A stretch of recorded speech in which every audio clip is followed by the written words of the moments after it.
And we're back to learning Photoshop in here, day 237. Let me show you the patchwork filter. We'll find it under filter, filter gallery. This time it's in the texture folder, the last one. Let me zoom out a little bit. You can see it creates a little bit of a tile effect. By the way, you can also find it in a drop down where it's alphabetically sorted. To adjust it, it's pretty easy. Square size, adjust the size of these tiles. The relief is then for the intensity of the lines that separate them. For very abstract effects, crank it fully up. But you can see you lose a lot of the original.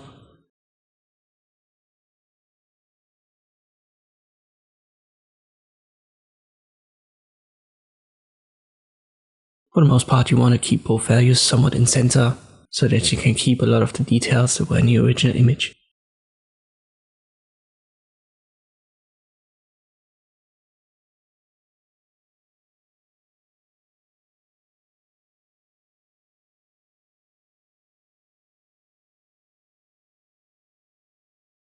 And this I can use the patchwork filter in Photoshop. I hope this video was helpful, thank you for watching, and I'll see you next time.